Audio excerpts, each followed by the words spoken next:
3 rounds to go in the Harcher State Baseball League season, and the road to the finals continues to heat up off the back of a wild weekend with ejections and suspensions aplenty. Well, for this game here tonight, Perth and Swan districts may seem inconsequential to some, but for Perth, it's a chance to try and cement themselves as contenders for top spot on the ladder. Hello everybody, welcome along to what is going to be a very exciting State Baseball League fixture on this Tuesday night here in Perth. It's going to be one for the history books, no doubt about that, as Swan districts and Perth do battle here tonight at NSR High Ballpark. It's a slightly warmer evening than what we had yesterday when the temperature went to 25 degrees. It got into the high 20s today, but expect this game to be red hot because, as you see on the ladder, with the competition ladder as it stands after week 18, the week 18 ladder certainly looks like this, with Perth in second place. They're only a win behind the Morley Eagles, but they have played one more game than the Eagles. The Braves, obviously, they have got more wins under their belt, but it's percentage that separates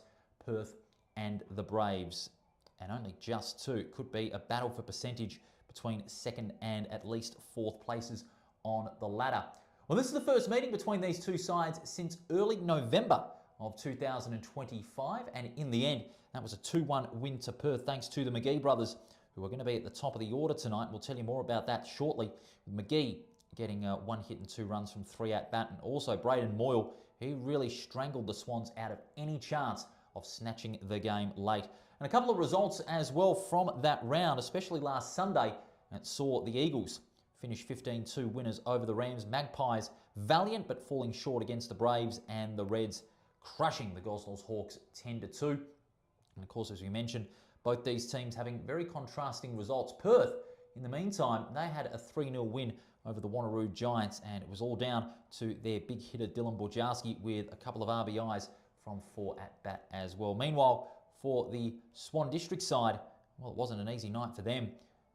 They had themselves a 14-6 loss to bottom side South Perth, and that has all but locked them out of a spot in the 5. Some disappointing losses along the way has really set Swan Districts back this season, despite a season of plenty of improvements for this Swan side. They've got plenty of potential, but they haven't been able to utilise it quite fully, especially their top order hitters that have really struggled to get some early impact when getting those base hits, especially against a Perth side that is going to be strong on pitching depth as we take a look at the teams for tonight's encounter. The McGee boys are there at the top of the order for Perth. Borjarski in that 3rd spot, Serinia starting catcher in that cleanup spot, Oliphant, Nesbitt, McDonald, Newham, Oliphant, and starting pitcher is Boston Foot, Perth's best in the 25-26 season.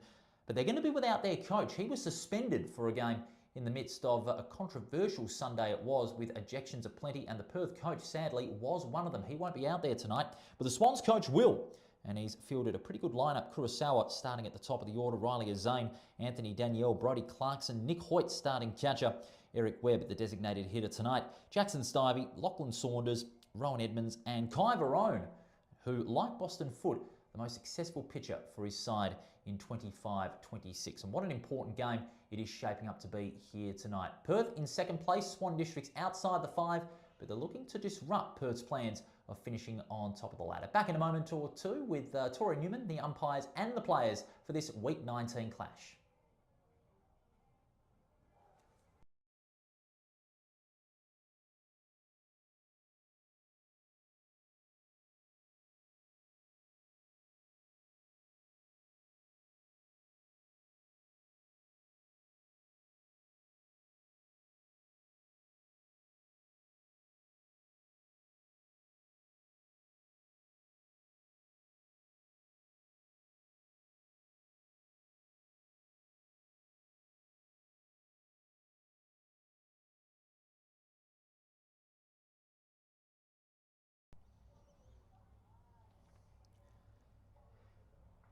And you're back with us here at NSR High Ballpark, Week 19 of the Harcher State Baseball League competition. And it promises to be a real spicy one this evening, Perth and the Wanneroo Giants. And what a game that promises to be here tonight. Paul Persick is with you and Tori Newman is alongside me for this game. And even without their coach, Tori Perth, you'd expect them to have a good account of themselves with the top order led by the McGee boys, Majarski and Serino here tonight. Absolutely. I think what's special about Perth is that there's so many families involved, and it makes Perth feel like one big family themselves. So I think they'll miss their coach tonight, but I think they'll be just fine without him, you know. Really strong players. Perth have been very dominant all season. You've got the McGee brothers, as you mentioned, at the very top of the lineup, and they're followed by some very strong hitters as well. And then for the Swans, I think they'll have their work cut out for them tonight. Well, especially with a top order like Kurosawa, Zane and Danielle, who were expected to be one of those big hitters, but have really struggled to get any impact on the board. As we're underway, Boston Foot leading things off for the Perth Baseball Club. They're looking to further cement themselves as the top side of the 25-26 season. They're in second place, percentage behind the Eagles as Kurosawa blasts one to deep right field, but it's easily caught in the end by Riley Oliphant. That's 1 up, 1 down for the Perth Baseball Club, inflicted on Swan Districts. Kurosawa's intent was clear there, Tori, but unfortunately just did not execute in the right manner. Riley Zane will be next. Riley Zane getting things started. Facing foot. Just going wide. All right.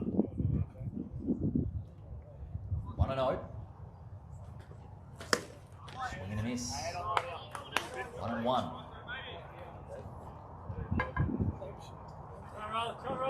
Even though, Tori, the finals are out of the equation for Swan Districts, they've certainly got nothing to lose now, but you want to see them play with a good competitive and fierce nature against a Perth side that have got bigger fish to fry come finals time. Absolutely, and I think there will still be that rivalry. Swans and Perth, they go back a long way. They're both old, regimented clubs, and I think Swans are definitely not the type to lay down and make defeat. Strike 3, and again, Boston Foot continues to make the top order's lives a living hell, no matter the opposition. He has struck out Riley Zane, and he has sent him packing. That's 2 up, 2 down. All bases empty. Coming up for the Swans now is Anthony Danielle. Not hitting in his strongest average this season. He can really fire up when he gets one good. That's called a strike because that did cross the plate. So good call there by the home plate umpire as he gets a grounder toward third baseline, just going past Josh McGee, and that'll be a foul. Danielle with the number 23 on his back. He certainly has got big expectations in tonight's encounter, looking to avoid 3 up, 3 down here. For the Swan side, Foot gets one a bit high. Thank you for joining us on the Game Changer feed for Perth and Swan Districts, and also on the Baseball WA YouTube channel as Danielle swings for the fences but comes up empty. Boston Foot with 2 strikeouts to begin proceedings. He's starting strong on the mound. And the Perth Baseball Club now inflict a 3 up, 3 down on the Swans. They'll have a chance to back it up with the bat. Looking at a couple of other results here, Tori, on the Sunday in particular, the Eagles really reinforced themselves as the team to beat 15-2 over the Rams. That all but has knocked out the Rams of contention, not just yet because of the Cats loss on Friday night. Braves 8-4 over the Magpies. Magpies gave them a good run for their money. And the Reds, well, they may not make the 5, but they've certainly got something. Absolutely. I think definitely interesting there that UWA were actually able to keep up with the Braves for the majority of the game, and I think that would have been a really excellent one to watch. Also Perth and Wanneroo on Sunday as well. As we highlighted pre-game, 3-0 over the Wanneroo Giants, and when you're looking at how Perth got those runs, they got them in one big burst in the 5th inning. Got 4 hits to boot as well through a good powerful hitter in Dylan Majarski, who had 3 RBI and 4 at-bat appearances. He could be a real threat for any opposition up front tonight because when he gets it in the right area, it's going nowhere but the trees. Absolutely, he's a great power hitter for Perth, and you know he obviously takes after his older brother Ulrich, who is of course playing for the Melbourne Aces. course, a handy hitter at the Early Eagles as well, especially last season when they won the championship in 2 straight games against the Braves some 6 months ago. Speaking of the finals tour, as Swan Districts are warming up in the field, the finals dates are set. What the final series is going to be, it all begins on the 13th of March with the elimination final. That's on a Friday night, and then Tuesday 17th through to the 21st of March is the semi-finals. Now, it'll go on to the 21st should both or one semi-final series go the distance. And then, of course, the grand final series is also a best of 3. Best of 3 championship series, all-night matches. First game is on the 25th of March, second is on the 27th, and if necessary, 28th of March will be the last night of the season. So a big 15 nights of baseball coming up in a month's time. What a few weeks it will be. No doubt about it. The 5 not settled just yet. It'll take some games for that to occur as we get things underway with one half of the famous brothers, Jalen McGee, second baseman for the Perth side. And isn't he a powerful hitter? Started off with an 0-1 and he grounds this one towards shortstop. Zane takes it, makes the throw, and the Swan strike an early blow. McGee short on first, and that is a 1-up, 1-down. Kai Barone starting things off on the mound meanwhile for Swan Districts, who we alluded to as their most successful pitcher of this season so far. And what I'm most excited about for both the pitchers, Verone and for, is that they're childhood best friends. They've grown up together. They've played on many teams together, childhood best friends. So it's good to see that sort of rivalry out in the field tonight. Absolutely. From one McGee to another, this time it's Josh, the left-hander. He's facing Verone, gets a strike. As you see there, the infield very well spread between first and second at the present time.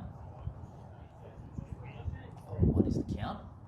Ooh, and that one goes high, almost collected Josh McGee flat in the face. And he pulled out of the way just in the nick of time. It's an 0-1. A 1-1, I should say.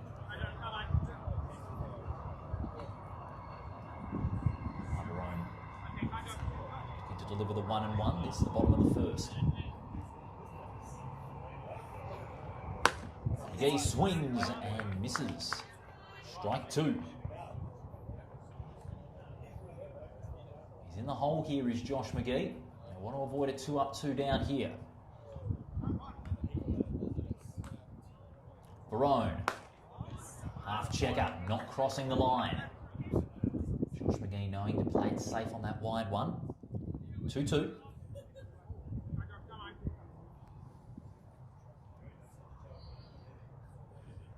Swings for the fences on a high one. Barone got him in the trap. And both McGees are out with a whimper. So Kai Barone, if you get both McGees out in quick time, you know you've made an early statement. Barone has made just that. But you've got to deal with another power hitter. Dylan Bojarski. In that third spot, Perth staring down the barrel of a 3-up, 3-down. That's a pop fly into foul territory. Clarkson's going to be underneath it, but that's going into the stands. Pleasant conditions here tonight. Got up to the late 20s, but it's been very, very warm for most of the day, but it's cooled down quite significantly. A breeze blowing across the ballpark as we go for the 0-1. Dylan Bojarski is that one. Just whizzes past, and a 1-1. Barone, 1 strikeout, 1 2/3 inning. That's a big fly drive out towards centre field. Stive in. Smolders are calling for it. Smolders is in better position. And he makes the catch. Nice and easy. And that's 3-up, 3-down for Perth as well. We've completed 1. And the scores are locked together at 0-all. This one looks to be a duel in the field tonight between these two teams. We'll take a look at Tori at the last time these two sides met back in November. November 2nd, feels like a long time, doesn't it? Perth got off to an early lead. They got the go-ahead run at the top of the first, and then they got another one to get it to a 2-0 lead. And Swan's got one back in the 6th, but that was about as good as it got. They only got 3 clean hits on the day. Josh McGee and Braden Moyle really strangled the Swans out of any further opportunities, and Perth also had the season series as well over Swan Districts in 25-26. Clarkson also getting a strikeout 7 innings, but he did concede 9 hits on that occasion. Speaking of big action here at NSR High Ballpark, big game on Friday night.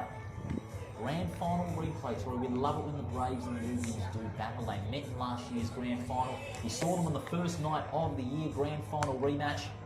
Now they meet again, possibly, depending on how the other results go later this week. Top spot could be up for grabs. It absolutely could be, and those two teams really showcase great baseball, so it's for sure destined to be a great game no matter the result. You can bet your bottom dollar on that as well. Should be one of intensity. Both sides are going to take each other to the limit. We certainly hope these two sides will take each other to the limit tonight, even though they're both at opposite ends of the ladder. Perth in second and Swan Districts down in 8th place. Swans will no doubt want to disrupt Perth's plans. Brodie Clarkson will lead things off. He's facing foot. Goes low there, does Boston Foot. Good thinking. Allowing Clarkson to get into that space and go for the fences.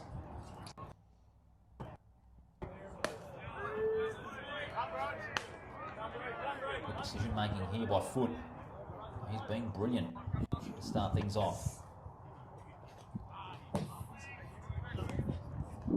1 and 2. No one just going a little bit loose there. Clarkson just looking to find that perfect pitch to swing. And when he gets it up there, he's a very powerful hitter in that 4th spot. Just a couple of loose ones there. 2-2.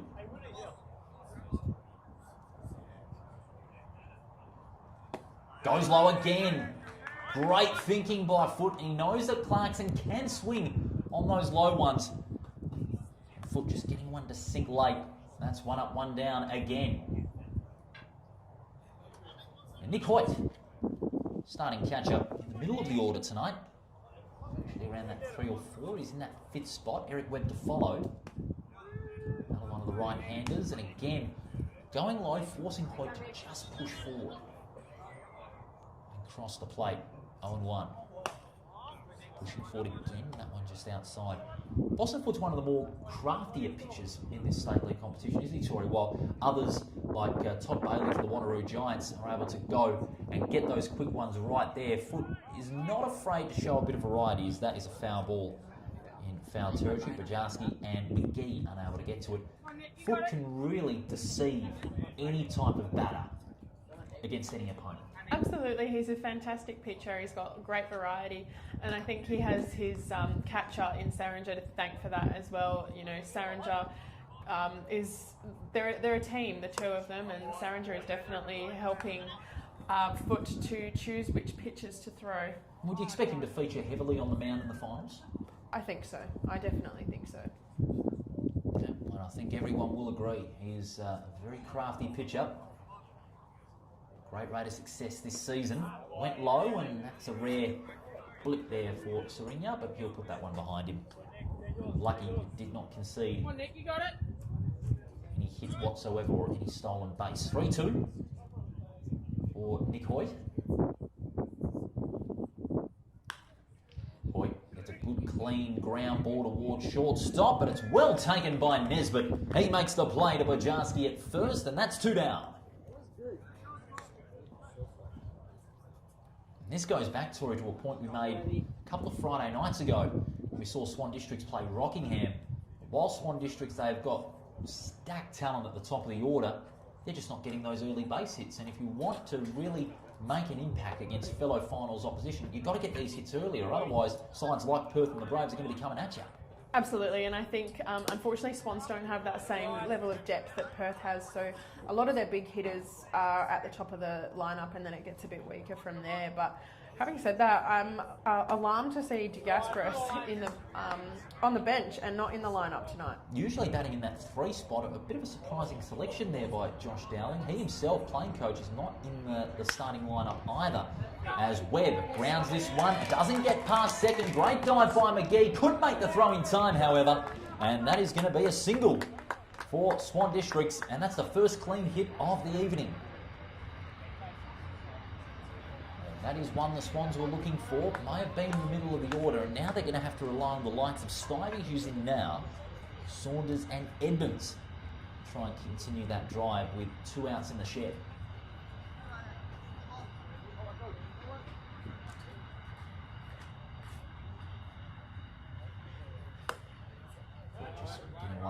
high there. Good pace. The height was the issue. 1-0. This is the top of the second. 7-inning game or 2-hour cut-off. This one's grounded towards third, past the foul line. And Webb was eager to get to second. He'll have to go back.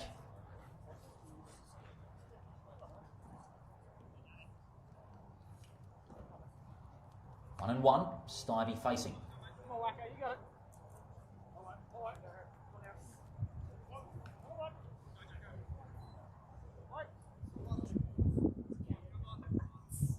What can Stivey do here? The 1-1 facing foot as Stivey swings. Looking for a big one, but didn't get any of it.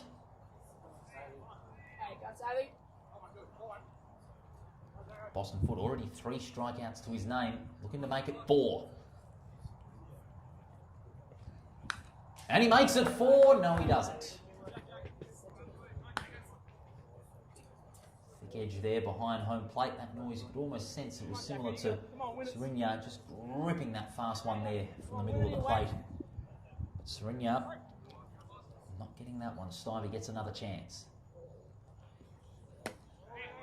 Ooh, that was close. Took some pace off that one too. Even up the count, 2-2.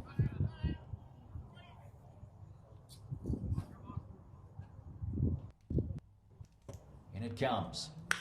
Stivey grounds this one. They're aiming for a double play on the 6-4-3. No need for it. Doesn't matter. It was 1 out anyway. As we've completed the top of the second, Swan Districts got an early drive, couldn't sustain it through some sharp fielding by the Perth Baseball Club. They've only got 1 hit to their name, Swan Districts, but Perth Baseball Club are looking to back that up at the bat themselves. Spencer Sarinya, Oliphant and Nesbitt are due up. Now what's also getting closer, Tori, the World Baseball Classic coming up in early March. Team Australia, they're sensing the opportunity to really take the competition by surprise, especially against the likes of Japan, South Korea, Chinese Taipei, should they make it down the track, the likes of Puerto Rico, Japan and the United States. I think, yeah, especially coming off the back of the Winter Olympics, I love, international sport. I think everyone does, so it'll be really exciting. And especially with 4 of our WA representatives going to the World Baseball Classic. Of course, 3 from the Eagles, 1 from the Braves.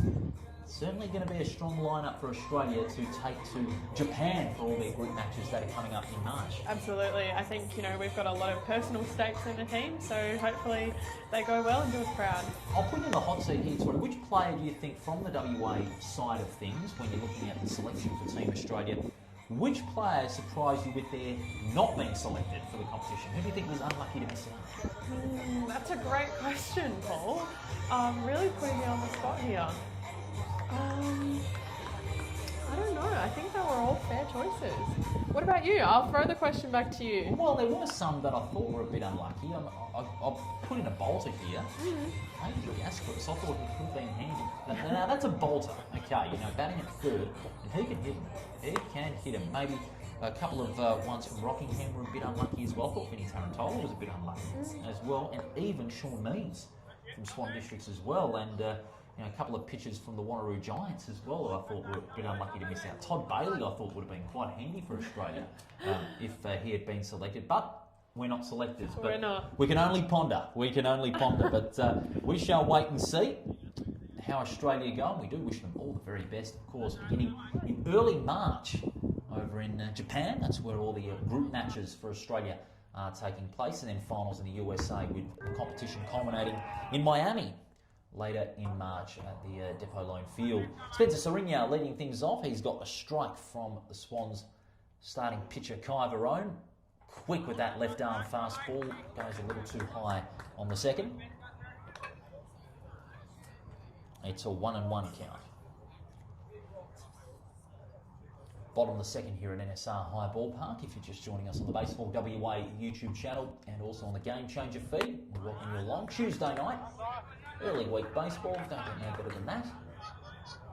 What is a beautiful night here in the West. Beautiful conditions, nice and pleasant for the players that are out there in battle. High fastball there, Sarinya going for it. No contact at 2-2. On the bench as well for Perth. Braden Moyle, who of course was a key in their win over the Giants last Sunday. Jai Hewitt, Jake White and Austin Moyle as well. So one set of McGee's on the field and a set of Moyles on the bench for Perth. So it's a case of selecting one Band of Brothers for another in this competition. And of course for Swan Districts, Josh Dowling, as we mentioned, Dylan Clarkson, Sean Means too on the bench. But they have some good pitching depth. Let's not discredit that as far as Swan Districts are concerned. Barone's been successful on the mound. Sean Means also has been very successful as Serinya again swings and is fouled. 2-2. So both sides with pretty good bench depth for tonight's encounter. It's all about how the on-field is, how the starters execute. Barone, the 2-2, swings again, faint edge. And another repeat of the 2-2. Serinya with a couple of fouls. Barone looking at his pitches to strikes ratio. Only one strikeout so far, but he's got a 17 for 12 ratio, which is very good. Goes low, full count.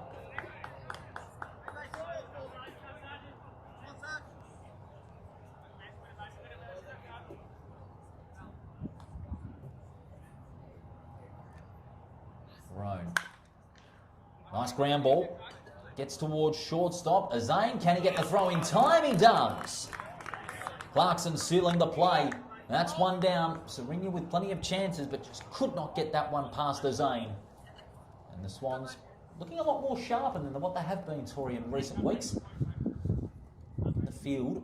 Absolutely. I think, like I said before, that rivalry will really light Swans' fire. I really don't think they're ready to lose to Perth. No, not at all. First time they've met since November, as we highlighted 2-1 the score in favour of Perth as Oliphant will foul this one into the stands.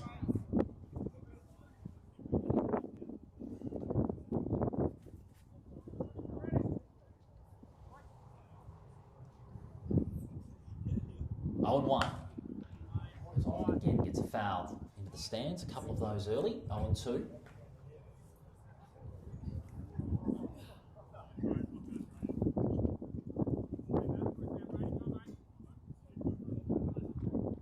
To the count.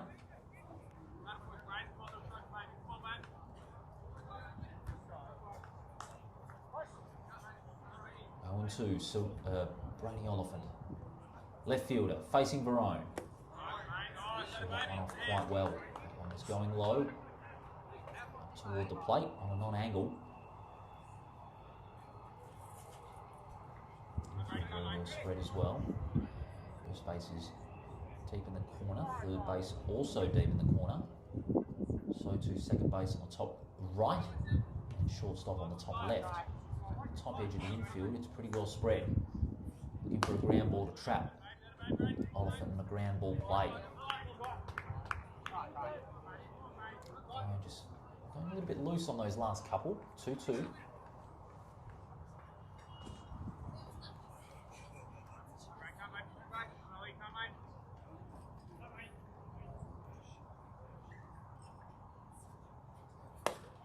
And he crossed the line and got pinged for it.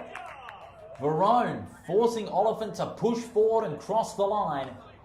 And that's 2 down now for Perth, who still have not got a clean hit so far. Barone again emulating the efforts of Boston Foot earlier. Just forcing his opposition batter to just push forward, cross the plate and get the strike. A job well done. Ben Nesbitt, can he try and steer the ship back Perth's way? Another one of the right-handers in this side.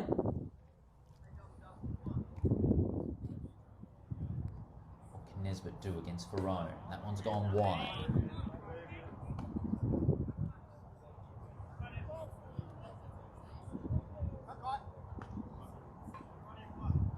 Two and 0.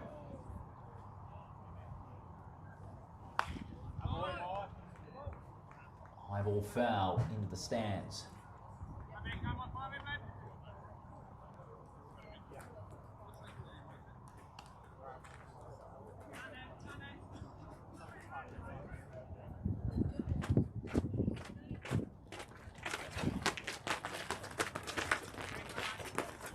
Nesbitt do, especially against that fastball? It's a deadly weapon. That is a drop strike. Nick Hoyt, the catcher, did drop that one, but that's still ruled as a strike as Nesbitt did swing and cross the plate. The 2-2, even count with 2 outs in the shed.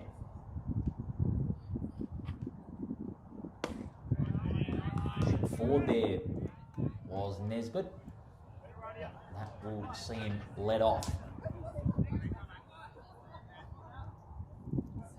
3-2. The pressure's on. And that's a walk. That one going outside the line. And Nesbitt will occupy himself at first base. A chance now for Perth to try and get some sort of scoring drive going. And their designated hitter, Travis McDonald, could form the key here. Left-hander. It's a left-hander versus left-hander battle. What you can see here, this does open the gate a little bit for McDonald. Verone, like what he did with both the McGees, he could deceive them. That one is right over our commentary box, and thank golly it didn't hit the glass window. Not the first foul ball that we've had hit the commentary box window or go over it. I'm just glad that neither one of us Tories had to get a jump scare.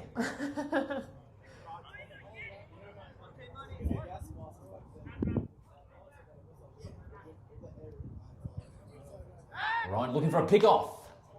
Unsuccessful. Well done there by Nesbitt. Just to get himself safe in the nick of time. He's been kept honest by Kai Verone.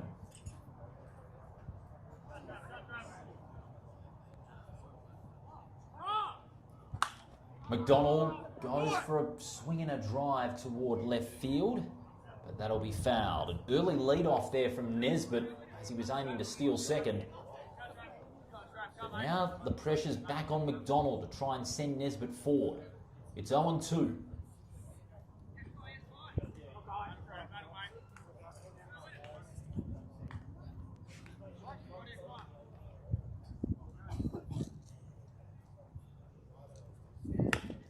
Grounded towards second.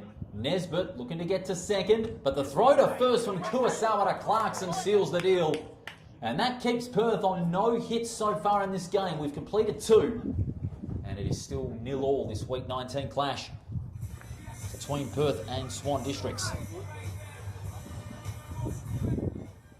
Just looking at the ladder, Tory, following Week 18's matches, we've got 3 home and away rounds to go. Looking at the amount of wins that Morley, Perth and the Braves have got, one of those sides will finish on top of the ladder. Wanneroo Giants won't be able to get there because they'll be too far behind as far as the number of wins are concerned. And Kareen, they could maybe finish 4th, but that's the highest that they can get because both the Giants and the Cats, Tory, have 4 matches to go. Absolutely. I think, Wanneroo Giants, I have a good feeling that they'll hang in there. Same for the Cats. I think the top 5, in my opinion, I think is pretty well set. It's just a matter of where they actually finish within that 5.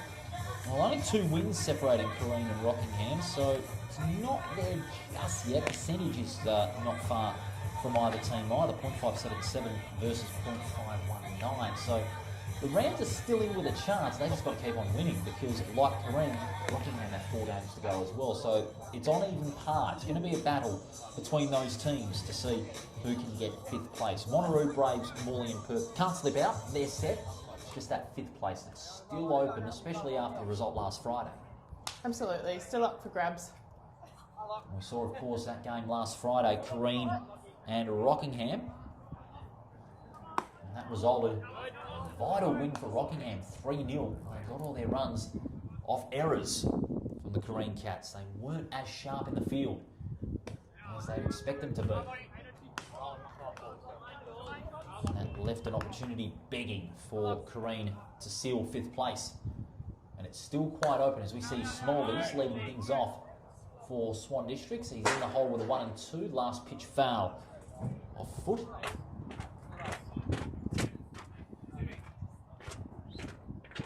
Foot with a 35 for 22 pitches to strikes ratio, and he's also got 3 strikeouts.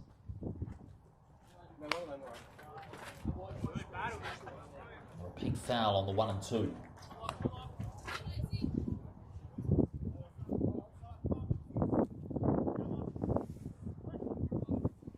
As mentioned, these remaining home and away games. What's been a real big time here in Perth in the world of sport. As Tori alluded to, a lot of international sport happening in the West as well. The Sevens recently, the Consolation Series. So in Australia and Jamaica. The netball, Team Australia, as we alluded to, the World Baseball Classic coming up in the Americas and Japan in March. And something else that happened that we'll talk about a little later. And that has just sent a gleam into the eyes of my co-commentator. 3-2. Captain Saunders facing a potential walk. Saunders grounds this one. It's a liner towards first and making that play, taking it in time. It was Bajarski.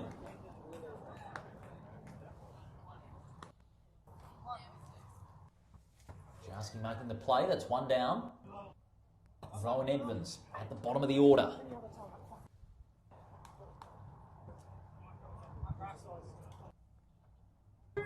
Crossing the line there, had to push forward. Good thinking there by Boston Foot.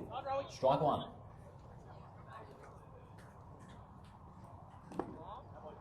Follow there, sinker. Edmonds trying to kick up some dirt. 1 and 1. Boston Foot looking to recover. Just get back in the groove, and he does. Not quick, but nice and straight. Got Edmonds looking. Got him looking again! And Foot has 4 in 2 1/3 innings. Starting to become a pitcher's duel, isn't it, Tori? Foot versus Verone is the headline act. And isn't it an act? It'll be a hard act to follow for some of the other pitchers, especially on Friday night, with the Eagles and Braves doing battle. Well, I think if I was coaching either of these teams, I would be leaving Foot and Verone in for as long as I possibly can. No, I would agree. If it turns into a game like this, you want to let them in for that complete game. 1 and 1. Back at the top of the order, Kurosawa.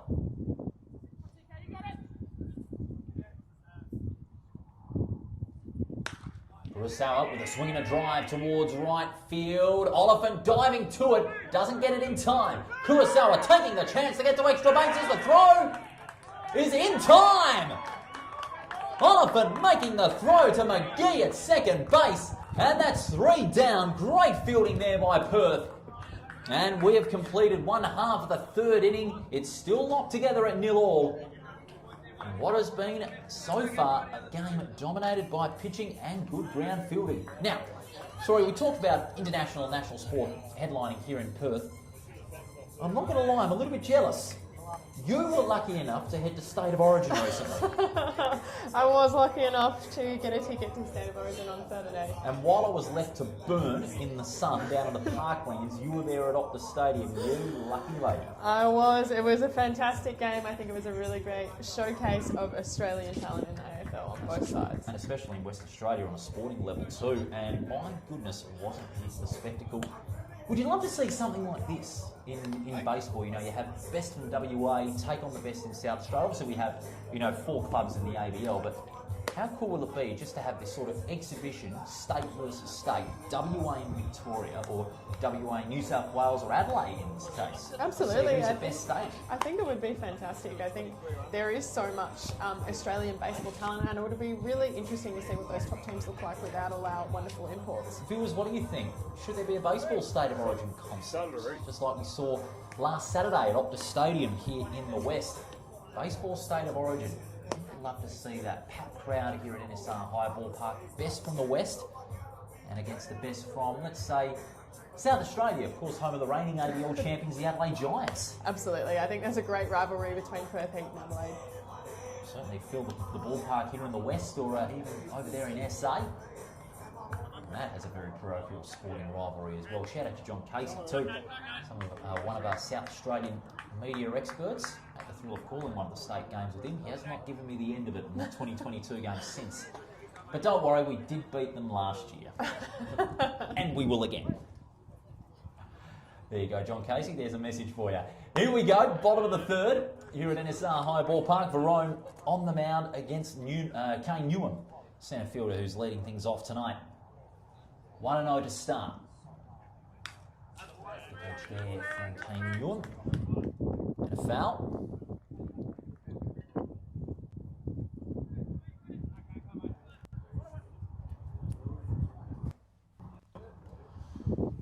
Decent average of 258 this season. 21st game that he's played in 25-26. Out of the hole with 2-1. Ooh, and that copped him. He copped it flash on the back there. Newham trying his best to spin out of the way. But he was right on the path of that wild pitch from Kai Verone. And that'll be an instant walk. And now this brings up left-hander Riley Oliphant. Fantastic right fielder who just made that great diving catch. Well, fumbled it, but managed to get it to second base to make the out. It was fantastic fielding. The dive there was the effort enough to make that play and force Swan Districts to have a couple of runners stranded at base. If it wasn't for that diving effort, then Swans maybe would have had a greater chance to score. Hit almost at 270 did Riley Oliphant in the doubleheader against Wanneroo last Sunday. Having a difficult time here, the Perth batters, trying to negotiate the variety that Kai Verone possesses on the mound. They could be in line for a sacrifice bunt here. That'll be the intention of Oliphant. He wants to send Newham on his way. He'll have to wait. Pick-off attempt unsuccessful. And if there's one thing Riley Oliphant has on his side, it's his speed. Same with Kane Newham as well, to add to that. Bunt was in place, but he crossed the line while missing it. 1-2. Again, Kai Verone, he's pitching them quick, but he's pitching them low enough, but not too low. So we'll try and get Oliphant to push forward. He's taken 2 strikes.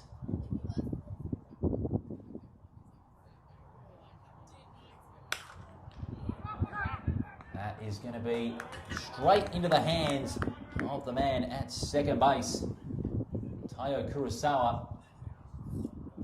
Pop fly going his way, and Oliphant, he is sent packing his first at bat. Now we go back to the top of the order. Jalen McGee.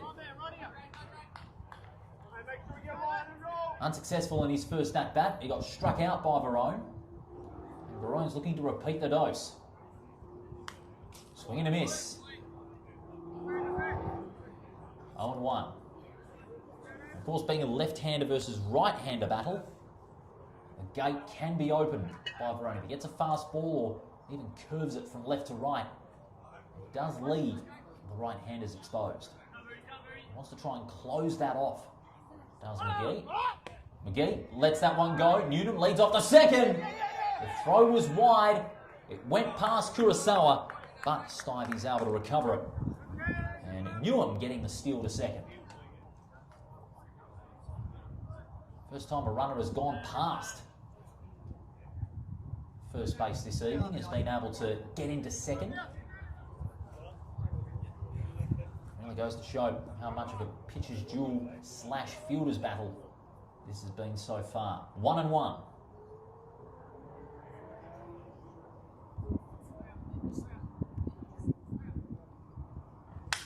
Oh, and the bat's broken. It's grounded towards third. Danielle had an option to throw to first, and it's good, leaving Newham stuck at second. And leaving the pieces of the bat strewn around the infield. There's about 1 or 2 there. That pine wood was completely shredded in half.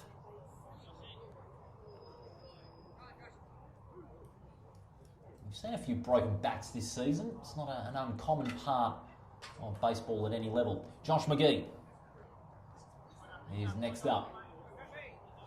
He wouldn't want to leave Newham stranded as he looks to get that go-ahead run.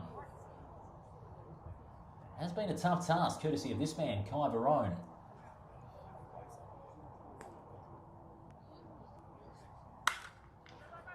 Swinging a drive by McGee. This one's going deep. It's going to fall fair. And a chance for Newham now to send this one home and get the go-ahead run for Perth. RBI double from Josh McGee. He put plenty onto it. And he was able to get that one over the head of Stivey and send Newham on his way. Go-ahead run for Perth. They lead 1-0. And the first clean hit for the Perth side tonight. Couldn't have come at a better time. They've been able to break the shackles. Can Dylan Bujarski echo Josh McGee's effort? On that first pitch, a swing and a miss. Did get some carry, but the breeze did not pick it up. It was pretty much a light breeze pushing towards home plate. Just felt like a wedge into the 18th green. And at Pebble Beach.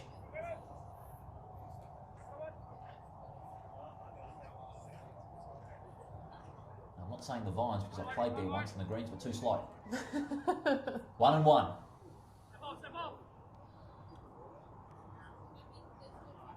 Jarski taking his time, just loosening himself up. Wants to find that perfect pitch. Because when he gets it down the middle, that perfect spot, he can send this one right to the moon. He'll call blast off. Hits that one nicely with the draft over the infield, and Bujarski will send McGee home, and Perth double their advantage. Just like their last meeting, they were able to get those runs in a quick burst. Perth have done so again at the bottom of the third. It's a 2-0 lead just like that. It's fantastic how Perth can, after 2 quick outs, quickly get some runs on the board. It's just fascinating. It's a game of momentum, isn't it, Tori? Swan districts and Perth are pretty much even, and now Perth have just surged in front. Absolutely, but what's really interesting is how Perth starts the momentum at a very interesting point. And I have a feeling Saringer will follow in his teammates' footsteps. Well, you could be right, given how Perth have started this run fest. Just like you were at Origin as well. You did go with Victoria, so thank you very much for that.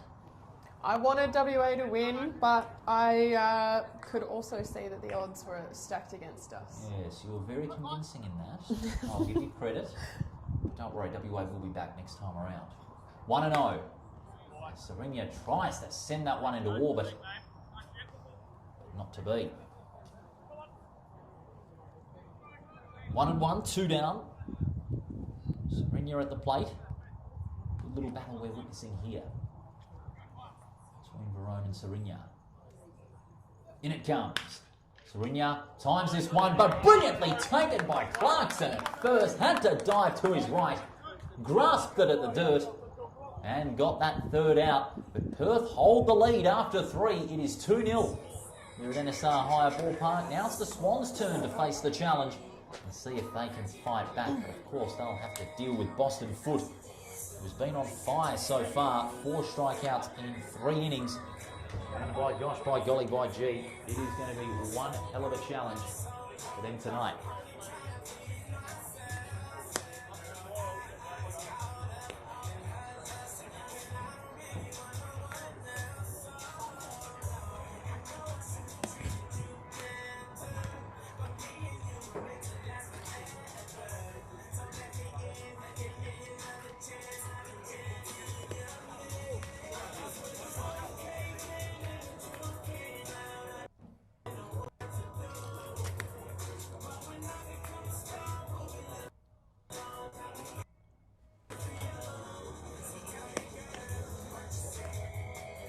Heading into the 4th here at NSR Higher Ballpark on this Tuesday night. Cool conditions in the west. Albert's continuing bringing action here on the Baseball WA YouTube channel and also on the respective Game Changer feed for your team. Perth and Swan districts battling tonight. Perth are going to try and cement themselves as a team that can finish regular season on top of the ladder should they keep on winning. But they know that they have got a real challenge up their sleeve. Riley Zane's going to lead things off. Unsuccessful in his first at-bat, but he's up against Boston Foot. who is making things a big challenge for Swan Districts here. They've got 2 hits on the board. Importantly, Perth have a 2-0 lead.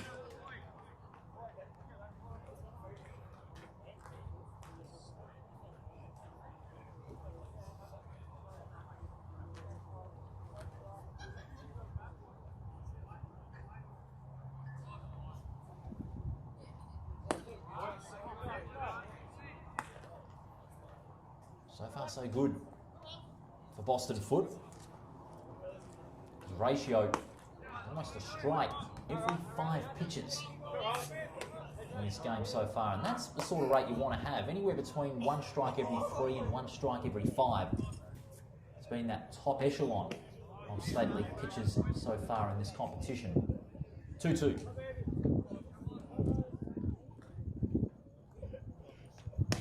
Got him swinging again. You can make that 5. No pun intended, Tory. Boston, he's putting his foot down on this game. He definitely works hard, and you know, I had the fortune of being one of his strength and conditioning coaches a little while back, and you know, you can tell he really puts the effort in outside of the ball game as well. Certainly does. Anthony Danielle is next. Danielle with a swing and a drive deep to left field. Oliphant's underneath it and makes the catch with relative ease. It's 2 up, 2 down. Perth just starting to further cement their authority in this game.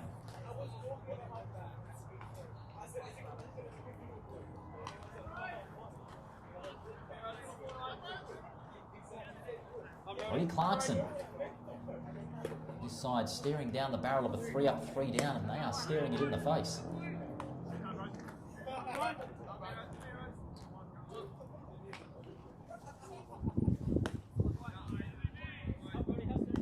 And 2. He's in the hole immediately.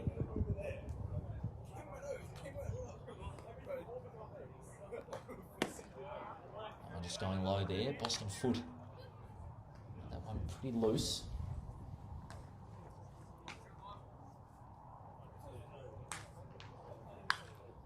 Clarkson gets a thick edge on that 1 and 2. Foul ball.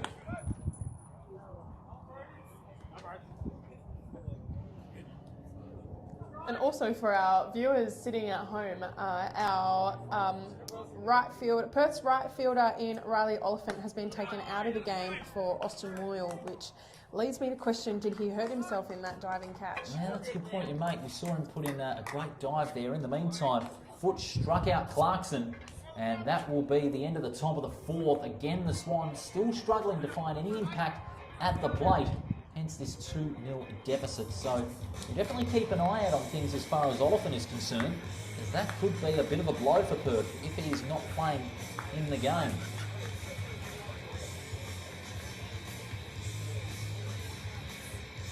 Head towards the bottom of the 4th here at NSR High Ballpark. Tuesday night, big game for both these teams. Talk about as well, Swan Districts, they lost 14-6 to South Perth. That all but certainly knocked them out of finals contention. Looking at 3 runs and 4 in the later innings. They just really couldn't get it going. 14-6. A real embarrassing one there for Swan Districts, and that one certainly serves as maybe a wake-up call, even though they can't play finals this season, but one that says, you know, they should be beating sides like Gosnell, South Perth and UWA. Absolutely. I think you've got to win the games that you should win and leave it up to chance for those higher games. But yeah, absolutely, you should be beating those lower teams. Take a look at as well, not just on that game on Friday night. That's a big game in itself, but a couple of other big ones coming up on Sunday. Now, Perth and Kareem have a very important game coming up. That's a single game. Should Kareem win that one, which they have every chance of doing, 5th place will be theirs. Absolutely. But they've got to hope that Rockingham lose to Wanneroo. So that is going to be a massive day. And those games start at 3:15, Tory. So fans of both those sides will certainly have their eyes peeled to Game Changer, looking at the scores to see where their fate is going to be. Because regardless of what happens, the 5 could be settled come Sunday, as The lead-off hitter gets a fly ball. It's going to go up towards Kurosawa, who makes the catch. And that was Austin Moyle, who's the pinch hitter for the Perth side. But he doesn't start off on the best note. Sorry, Paul, I think that was Brady Oliphant. He must have changed numbers. Unless he's going for the other Oliphant. Nonetheless, it is one up, one down for Perth. We see Ben Nesbitt. Interesting, that was Oliphant, because we saw him wearing the number 25. Usually he was wearing the number 3.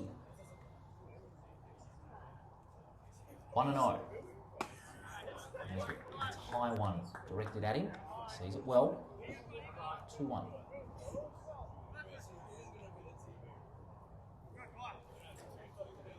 Must be a case of leaving his uniform at home. He would not want to do that. He would not want to do that in this competition.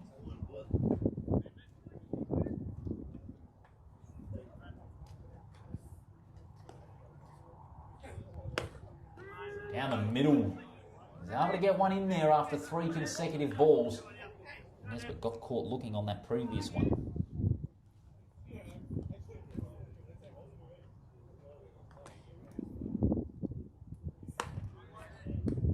And just going high, and that will be a base on balls for Nesbitt. And that's only the second one that Verona's conceded tonight. Well, the second one in the game, he's the only player on both sides to be able to pick a walk tonight. Stranger things have happened in baseball, no doubt about that. And as Nesbitt walks to first, this brings out Travis McDonald, left-hander, designated hitter. Left-hander versus left-hander. McDonald grounds this one towards first. They're looking for a double play here. That's one. But the throw's wide. Kurosawa too far to the front. And that prevents the double play on the 6-4-3, but they do get that one out. Nesbitt short of his ground. But the positive out of that play, Tori, is that they do have a runner on first rather than 2 runners on base. Absolutely. I think, while they didn't get the double play as they wanted, they at least picked the lead runner, and I think that's what matters here. Good tactic choice there by Swan Districts. Now McDonald's at first. This brings up Kane Newham, the centre fielder for Perth.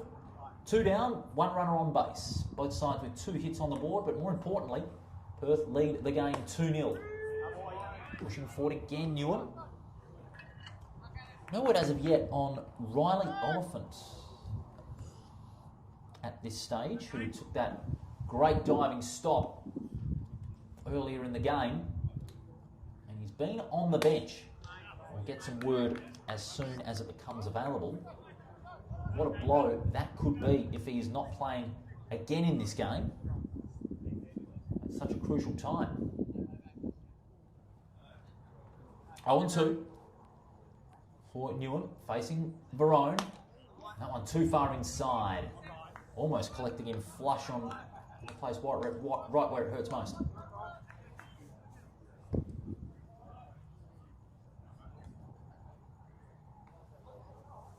One and 2. Going high to the outside.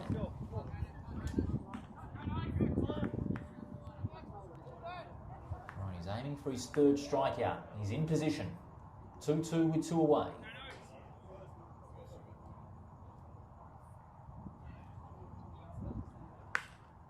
Infield fly, Kurosawa in position, makes the catch to end the innings. That's 4 completed. 4 of the 7 have been completed so far. Perth still hold the 2-0 lead here at NSR Higher Ballpark.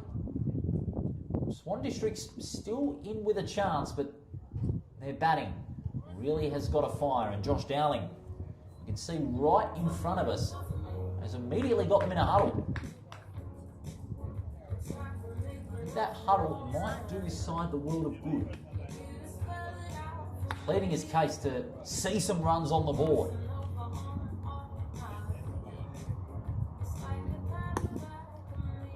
Very close eye on that huddle indeed. That might have done the Swans the world of good. How this game goes.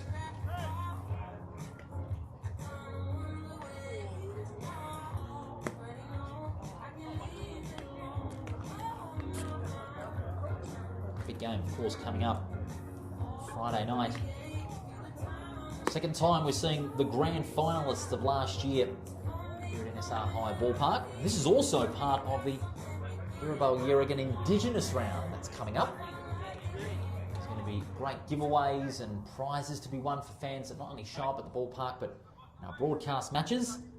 But also, we were having a bit of a laugh at this, Tori, and I wasn't impressed.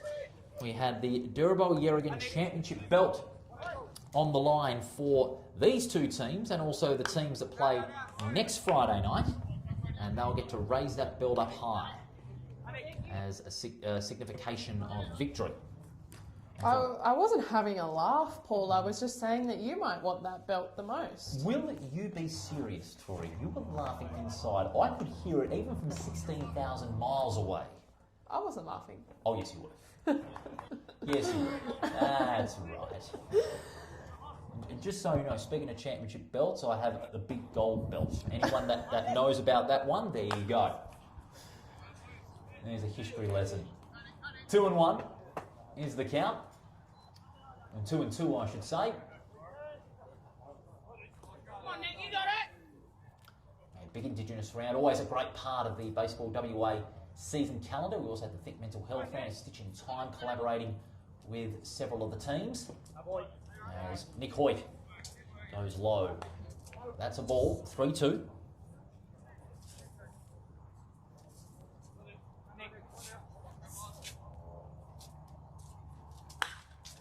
Hoyt with a floater up to centre field, and that will be a base hit for the Swans. It'll be their third. And right from the lead-off, that's where you want to get those runs, from your lead-off hitters. It gives guys the likes of Webb, Stivey and Saunders to follow up.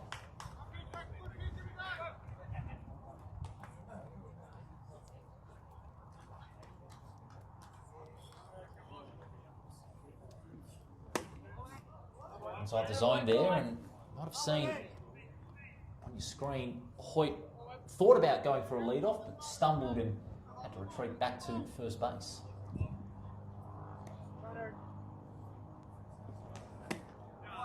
Swing and a miss. Eric Webb, the designated hitter. Strike one.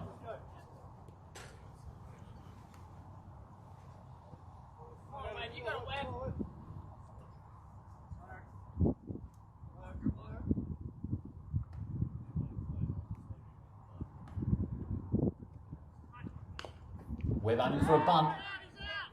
Tried to place it towards the bottom edge, but he was over the line and a foul.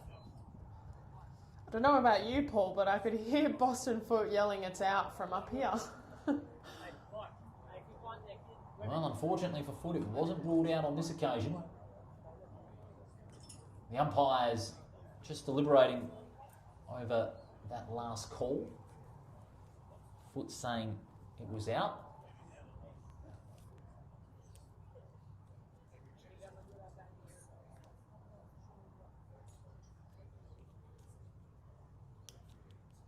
That is ruled out. It'll be one. It is. Wow.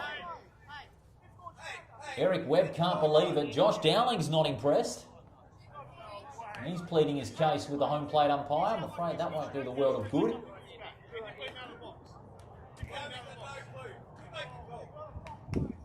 Oh, he is not happy.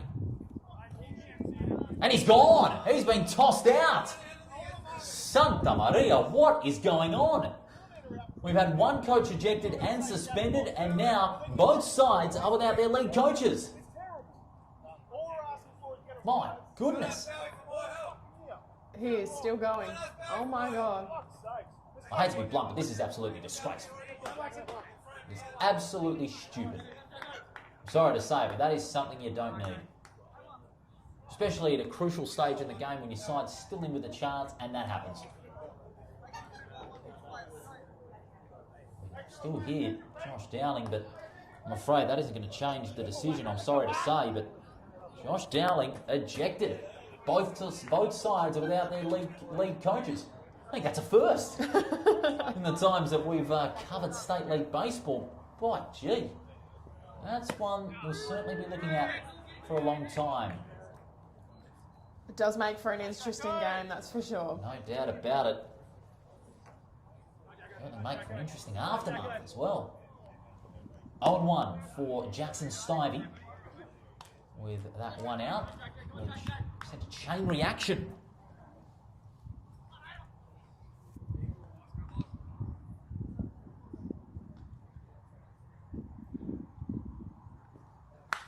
Stivey with a fly ball. Nesbitt and Oliphant want it. Oliphant's got it. Great catch. He put the left mid out and he made it stick. And Stivey flies out to Oliphant. That is Brady Oliphant. And that is 2 down. At this, the top of the 5th.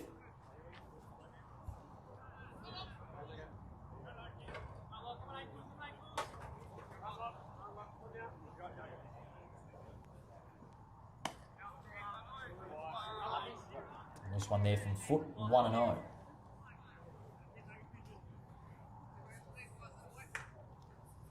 Well, I think that's your first ejection, Tory, that you've witnessed. Coach getting tossed out in the game in your short time of covering baseball so far. No, I think there's been a couple others. Swinging a drive this time from Stivey. It's high, the breeze starting to carry it, and Oliphant makes the catch. Stivey looking to go bigger at left field, but did not get that one high enough. And that is 3 down. We head to the bottom of the 5th. Perth still hold on to that 2-0 lead.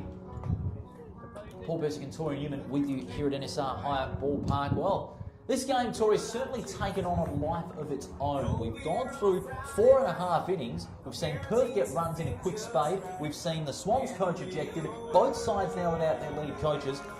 This is a game where anything and everything can happen. Absolutely, but doesn't it make for great baseball? And we discussed at the start of the game, the rivalry between these two teams is that intense. You know, at least we're on even playing fields now, no lead coaches. I believe we're staying with the same pitches, and it's just a great game all around. Any word as well on Riley Oliphant? No, I did try and check in with his elder brother, and he has since left the game. That's fair to say. Well, it is late here, Paul. People have work tomorrow. Yes, I know that, but I mean, come on, not hanging Riley Oliphant's whole brother here. You've got to stay for the whole game. Gracious me.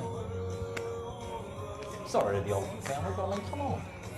Well, fortunately, they can tune in via the live stream. That is true. That is true. They can have a look at the live stream on Game Changer and, of course, the Baseball WA YouTube channel.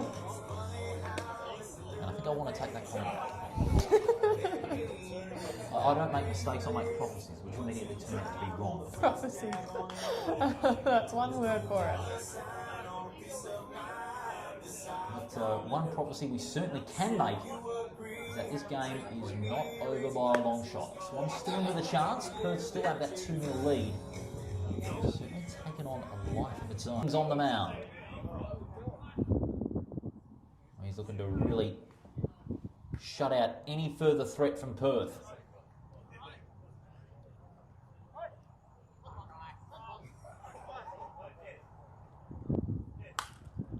It's a foul by Austin Moyle. Austin Moyle, the pinch hitter this time.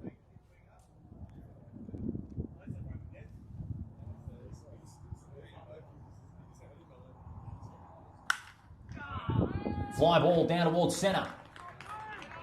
And that will be a vital base hit. He was thinking about extra bases, opted against.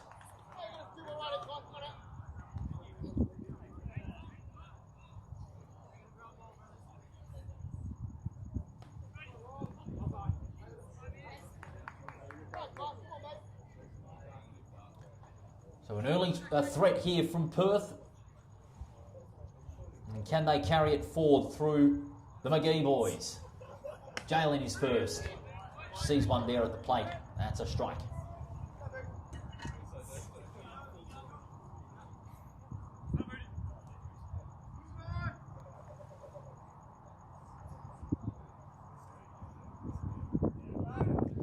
On one, as a pick-off attempt from Barone comes in, but unsuccessful.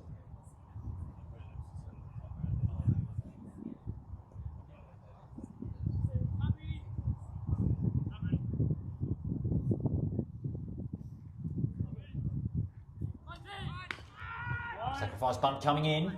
McGee tried to get the leading runner to get to second, but I'm afraid the throw from Verone to second base was good enough to leave Moyle stranded short at second. And now Jalen McGee is going to be all alone at first. You have to rely on Josh to advance him forward.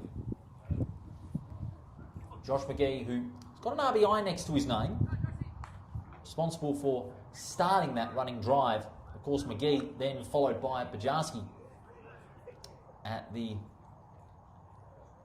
bottom of the third earlier in this game. That one just going wide.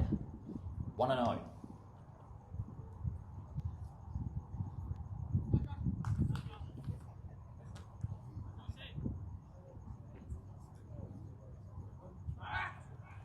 It was a pick off, but a bit too far at the plate there.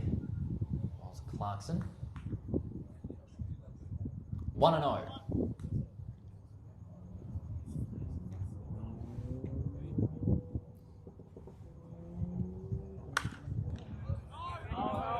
Fly ball there.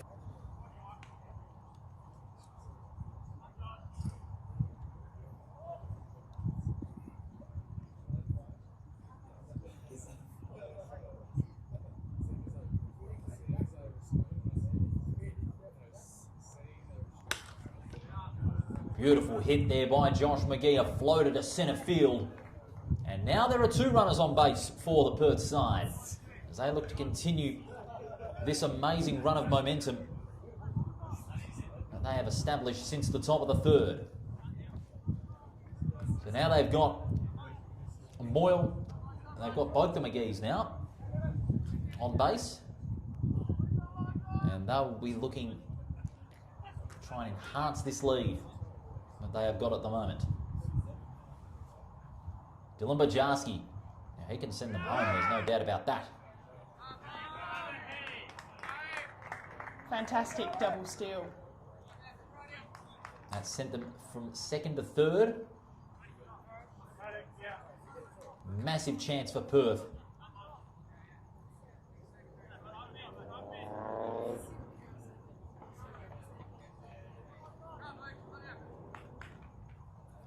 Double steal sent McGee from second to third and Josh McGee from first to second on the subsequent plays.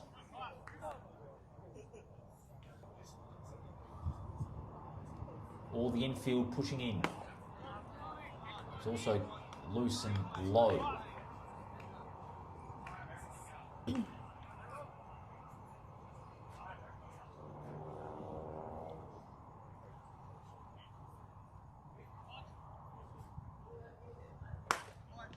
That is going to be a walk. Base on balls for Bajarski, and bases are loaded for the Perth side. Time has been called. Hoyt going onto the mound to talk to Verone, and also the assistant coach for Swan Districts in one Noel. Of course, having to take over duties as a result of Josh Downing's ejection earlier. And we're not sensing a pitching change from the conversation we can see from our commentary position. But we can see a pitcher warming up in the bullpen. There's two of them. One could suggest Dylan Clarkson and Sean Means are those two. They are on the bench. I can see Sean Means on the bench, so he's not on the bullpen. He's on the bench. You can see him in front of us. Eric Webb is on the bench as well, him being the designated hitter. Sarinya, with bases loaded, has a chance to extend Perth's advantage. Fly ball foul. Right out of the park. Almost makes a big thud on the roof. 0-1. I fear I've put my commentator's curse on Saringer, unfortunately, dropping his batting average to below 500, which sounds crazy to say. I don't think I've ever seen a state league player with a batting average that high. One of the best in the season so far. Let's just hope for your sake that he doesn't strike out. Because that would be the real commentator's curse. I think Saranger's one of those players that will be in that talked about All-Stars team at the end of the season. Oh, there's no doubt about that. Definitely one of many in this Perth side under consideration, given where they have been this season. Definitely put one or both the McGee boys in that conversation. 1 and 2. Remember, a base on balls here with bases loaded will send the runner on third home. That is Jalen McGee. And that will increase the advantage for Perth to 3-0.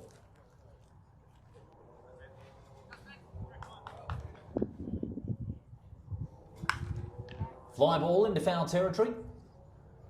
Into the stands. We'll repeat the 1 and 2.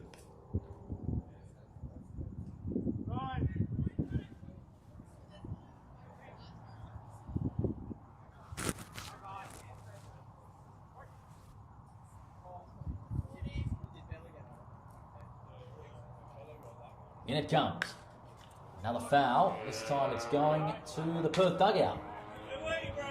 So a couple of 1 and 2s being fouled.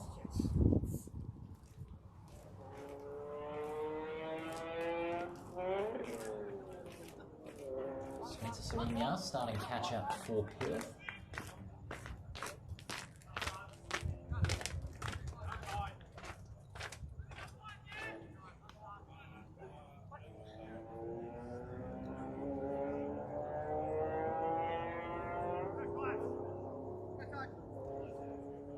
Just slowing things down a little bit. Now he delivers. That one's low, 2-2.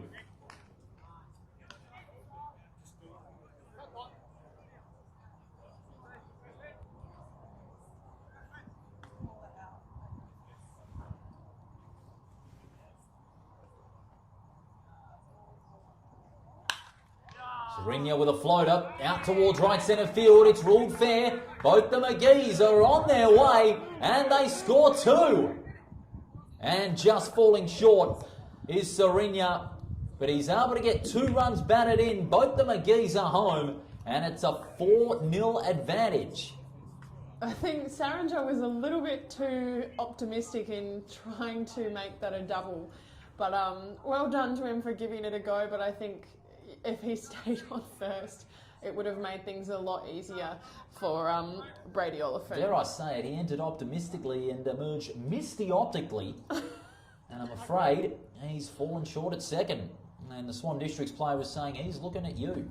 And just when I thought I'd lifted the curse from him, I mean, I got him to first base, but he couldn't get himself to second base. We'll give that one as a curse lift. We'll give that one as a curse lift. The curse has been lifted. Because 2 runs were batted in. Exactly. 4-0, just like that. It's another spurt of 2 runs.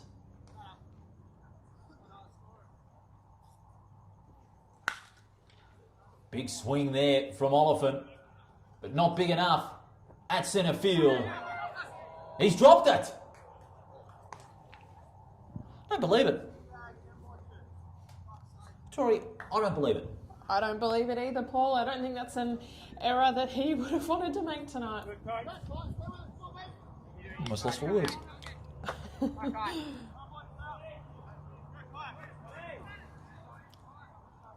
First burnt shoulders, WA losing origin, and then a simple miscatch. Goodness gracious me. Nesbitt now, with it now being a 5-0 lead. And he's looking to add more of it. A swing and a drive to left field. Oh! What a hit! That is going nowhere but the trees. Ben Nesbitt just rolled out the barrel. We love the barrel of fun. Sensational by Ben Nesbitt there. I think he's been pretty consistent all game. Picking 2 walks, hitting a home run. Well done to him, and that must feel good for Perth tonight. And, you know, just like that, started out as such a close ball game, and now it's blown out in Perth's favour. Unbelievable. 6-0. not where we saw this game headed tonight. No, especially with the way Swans were controlling the game from the mound and in their ground fielding. Suddenly, it has broken out to a 6-0 lead. And Verone's done. There is now going to be a pitching change.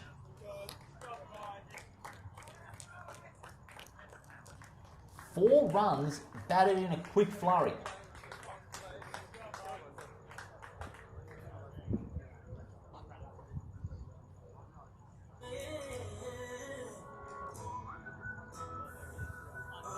Feast our eyes as to who this is. Looks like it might be Gasparis. Got the number 10 on, so that is the Gasparis. Yes, it is. It is Michael de Gasparis, who's the relief pitcher. Ambitious choice, it has to be said. Just going to have a look here at his record. It's usually the likes of Means and Dylan Clarkson that are either starting or relieving.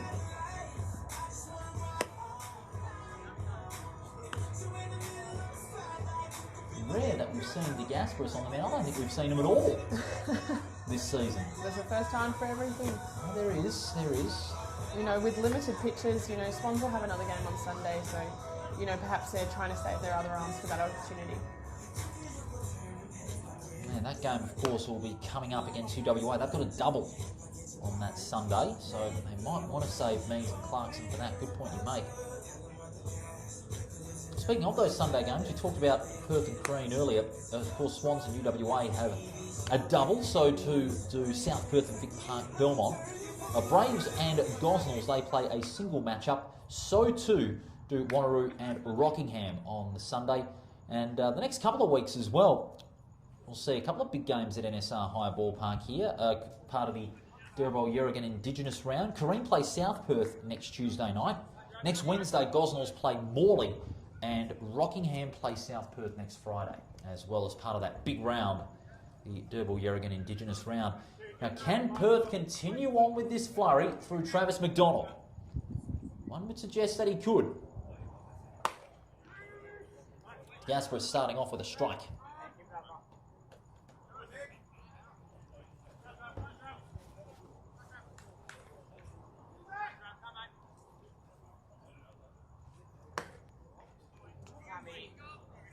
Count there.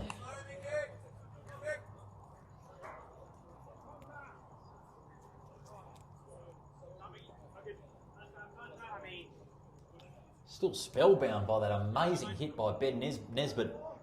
Swinging a drive over left field, and thank you very much, he said. McDonald now joining in the party, gets one past the man at shortstop, and McDonald gets another base hit. Perth have been reining them in.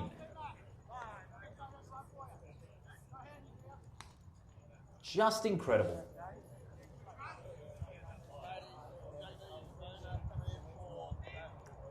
Next up, Kane Newham with McDonald the runner on first.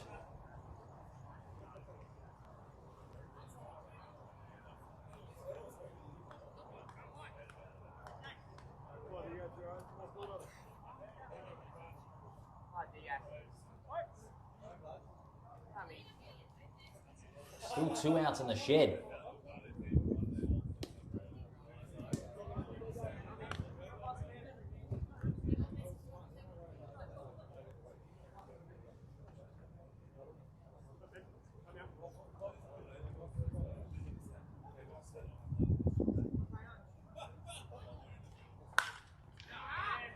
Beautiful ground ball out to left field.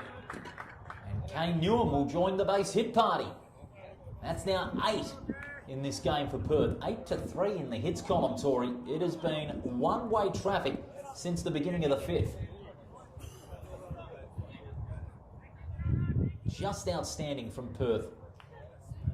They're certainly building themselves up for grand final rights maybe in 25-26. And time has been called to Gasparis, chatting there with Nick Hoyt.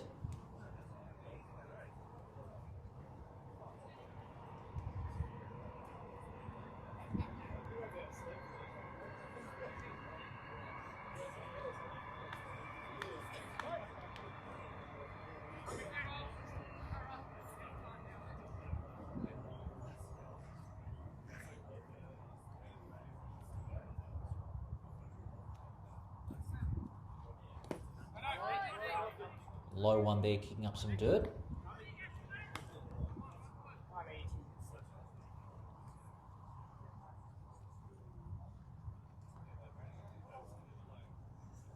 McDonald and Newham, runners on first and second.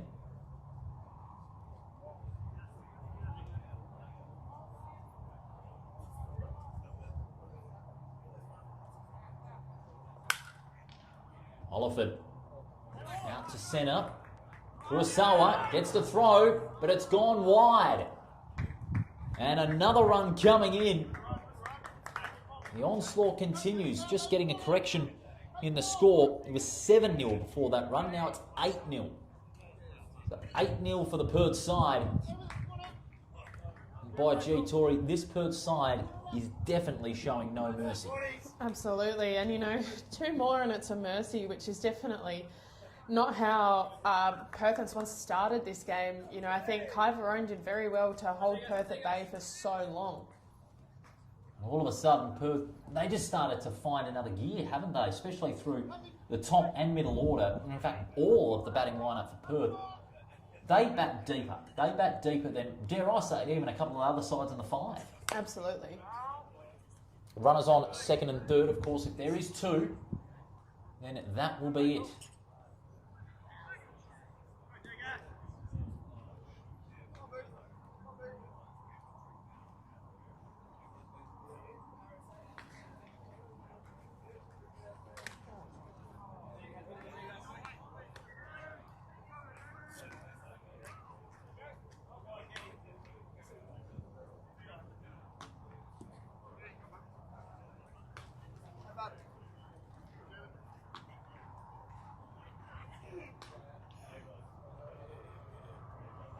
Comes.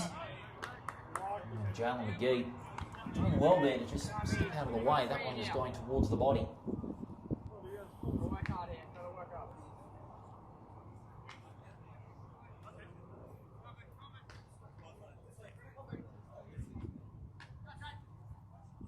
McGee facing to Gasparis. McGee gets one over the third baseline and a foul.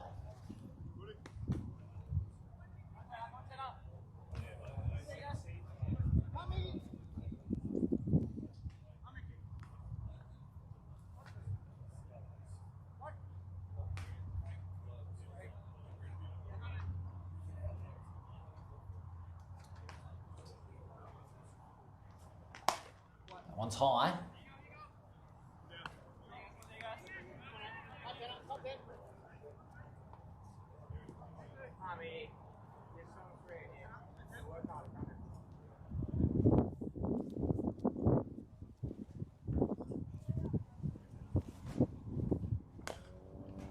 Again, just trying to swing for the fences here. It's a foul.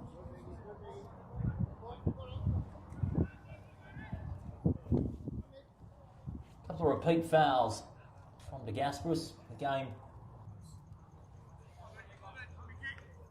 8 runs and 8 hits tonight. McGee is sent packing. And that is 3 outs. McGee throwing his helmet in disgust. But that is the bottom of the 5th completed. It was a run flurry for the Perth Baseball Club, Tory. They added in 6. An incredible stretch in this game. And they lead this one 8-0.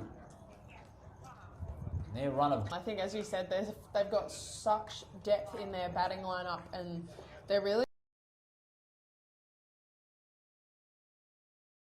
season and for the finals to add to that as well. Looking at the ladder, the way they performed tonight, they keep going with this. This will be win number 20 from their 26 games.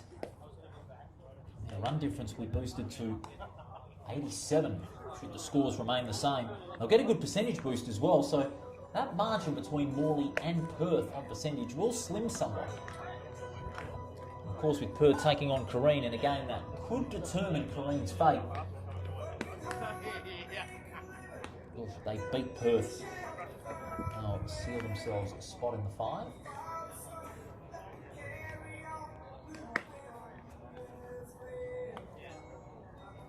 course, for those three teams, it'll be a battle to see who's going to get top spot on the ladder. Because both Morley, Perth and the Braves will be on 20 wins. So a battle for top spot.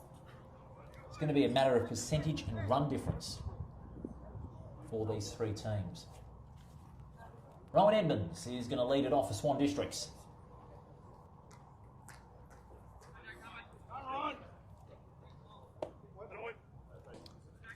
Boston Foot. Could be Jake White. Might be Jake White we're seeing. We'll find out shortly. Underneath it, here's the catch-up. Serinya. Can't get to it. It's in the stands. No, it is Jake White. He's got the number 2 on his back. 5 completed innings, only 3 hits but no runs, and 6 strikeouts to his name, 75 for 47 on the pitches to strikes ratio. Over the line in a lot of ways tonight. I will agree on that. 2-1 is the count for Edmonds.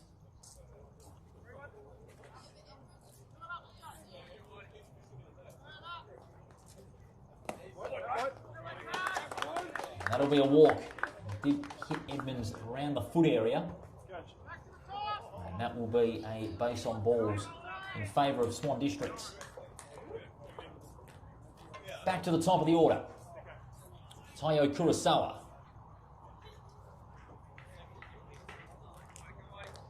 He, like many of his fellow hitters, they have struggled to make any sort of impact at the plate.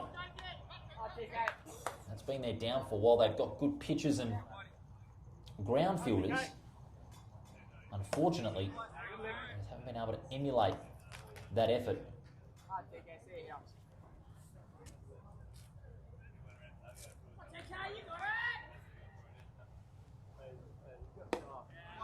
Strike 3, Kurosawa. I'm afraid his night has gone from bad to worse. 1 for 3 at the plate tonight.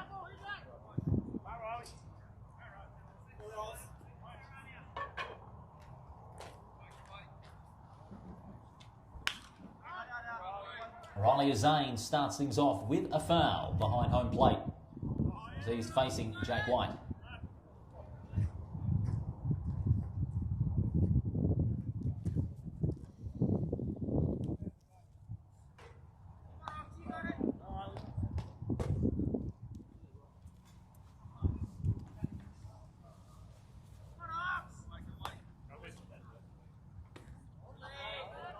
White just tossing that one up wide.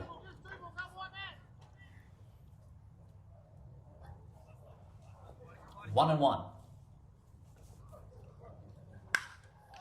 Zane with a blast towards right field and an easy catch there for, looks like Riley Oliphant, so he's back on.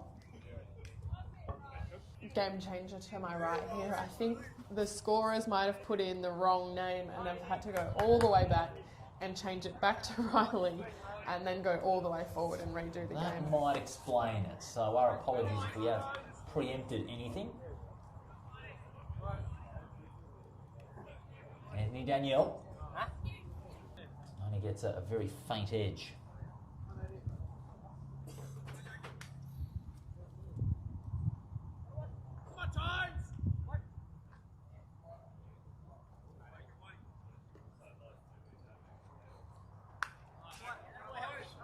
Another faint edge behind home plate. A couple of fouls.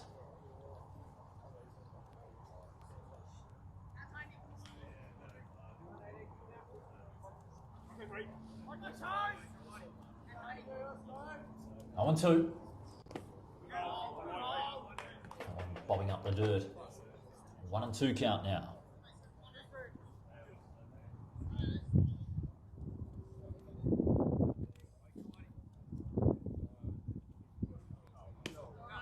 That one just inside the corner. Off the zone. From 0 and 2 to 2-2.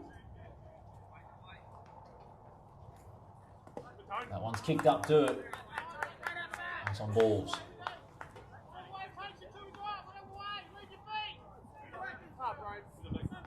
Brody Clarkson is next with runners on first and second.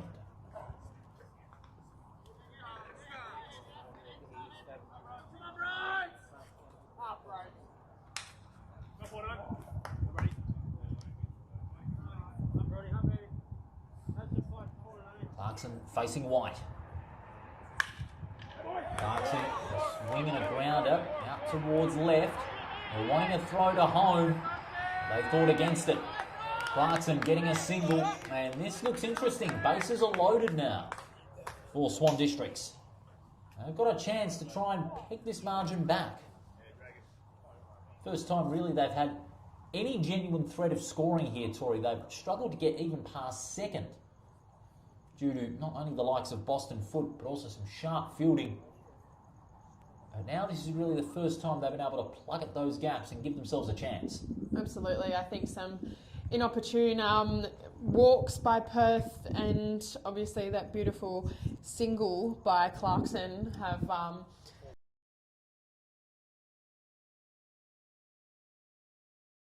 they still have 2 outs in the shed. That's the thing. They could get this one left and a possibility of sewing up this game. Yet this is the top of the 6th. Nick Hoyt with bases loaded.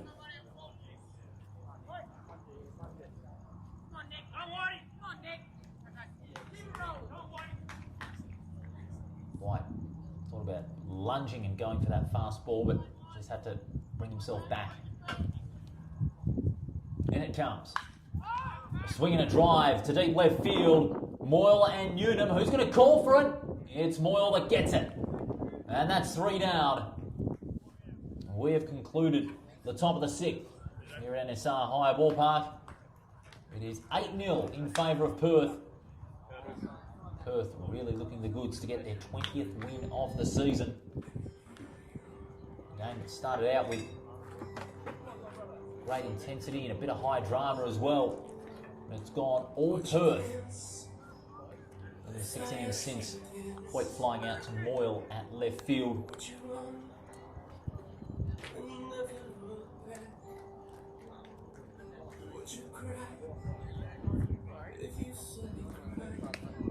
Bottom of the 6th coming up. Perth, they can emulate their efforts at the bottom of the 5th, where they were able to get 6 runs. They'll be able to, no doubt, emphatically put this game to bed. Why I say that? Because Perth, 6 innings run fest, including a 2-run homer by Ben Nesbitt over left field. Moment.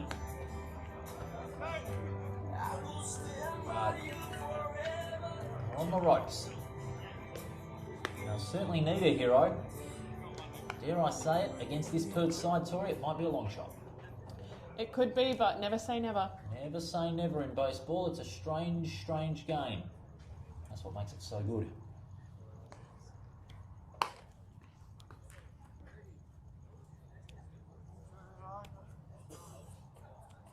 De Gasperis will resume his duties on the mound. And now, here comes trouble in the form of Josh McGee. What a night he's had at the plate.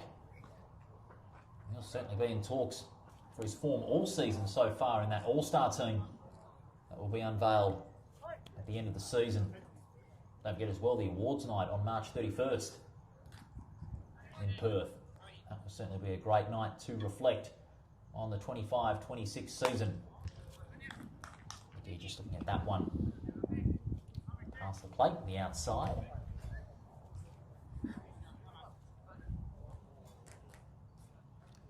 Josh McGee.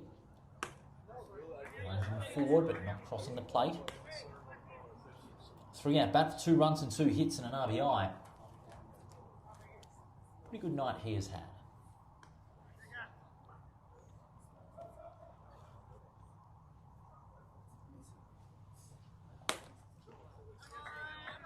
Another ball, that's 3-0.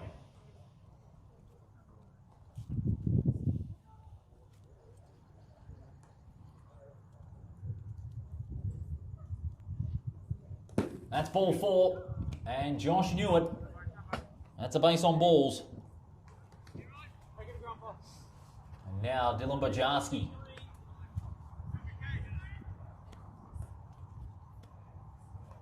Like McGee, been very successful at the plate tonight. Josh McGee 2 for 3 in this matchup. Bajarski 1 for 2. That one's going high to the inside, almost hitting Bajarski's shoulder.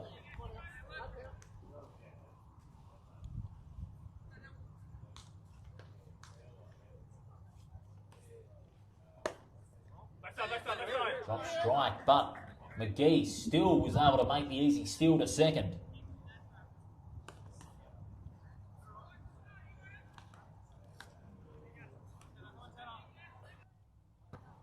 Just the opportunities of attack that Perth have been able to make count.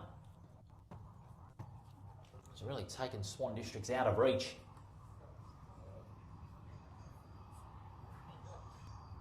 This Perth side will no doubt be a very strong threat come finals time in a month. And that all begins, of course, top 3 automatic semi-final. While 4th and 5th will have to go through it the hard way, starting in an elimination final. 2 and 1.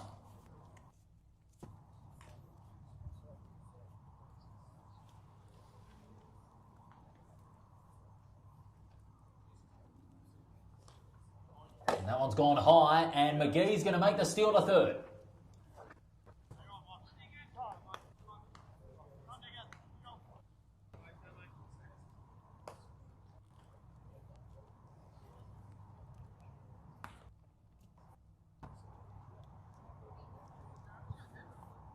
Bajarski now,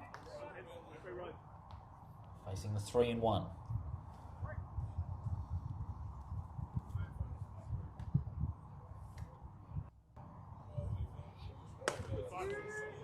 Strike 2, full count for Bajarski. No outs in the shed, so Perth have got that safety blanket under their belt with a runner on first, no outs. Bajarski ground this one to send McGee home, but the Gaspers will want to have a say in it. That will be ball 4. So 2 runners on base. Here comes Spencer Sarinya.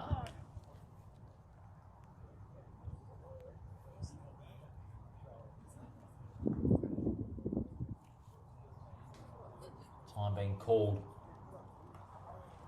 And as for Swan District's Tory, just looking at the remaining games they have this season, it will be a tough run home. No doubt about that. End of the season. Just where do you see them going from here to finish off? I think they'll finish on a strong note. I don't see them getting the victory over Wanneroo, but I'm hoping it's not a blowout for their sake. I think they've played an admirable season, and as a strong club, they deserve to finish on a high note. Of course, they've got some chances to do so.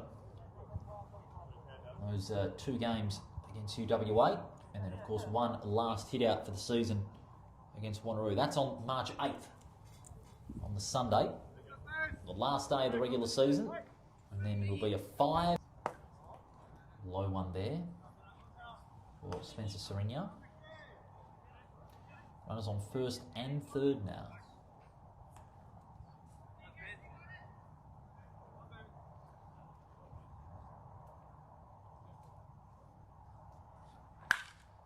Beautiful drive by Sarinya. This one's gone, but McGee's the only one.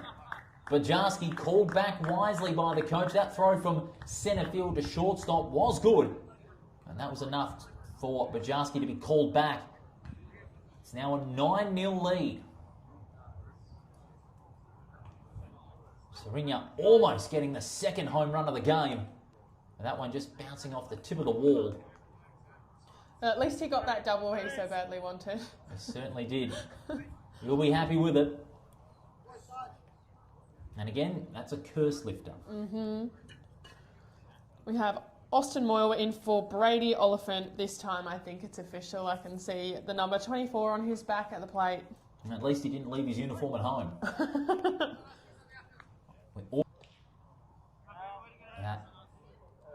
Swinging a drive over the third baseline. That'll be a foul for Austin Boyle. 0 for 2 tonight. He's looking to break the duck and finish this one off.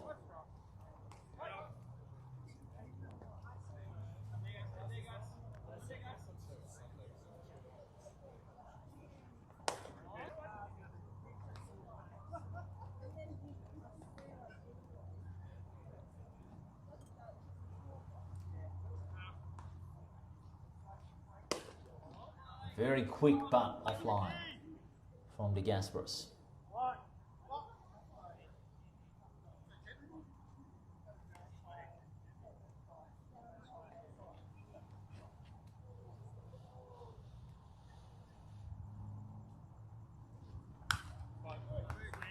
Swing and a miss. Strike 2.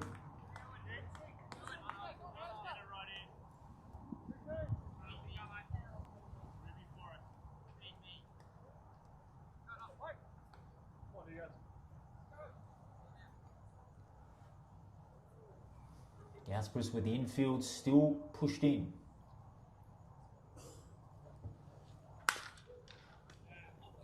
Clarkson gets the take to first. They're looking to throw home. It's wide but safe. Bajarski gets the 10th. That's the 10th run scored for Perth. The umpires talking with the scorers. I think that's the game. It is. Mercy rule enacted. And the Perth Baseball Club make it 20 wins for the season. And they have a chance to finish on top spot on the ladder after a convincing win over Swan Districts tonight, which was all set up by a big 6-run flurry in the 5th. And Tory, this Perth side is going to be... They had plenty of them, the McGee boys, Bajarski, Sarinya and Ben Nisbet with that 2-run homer over left field.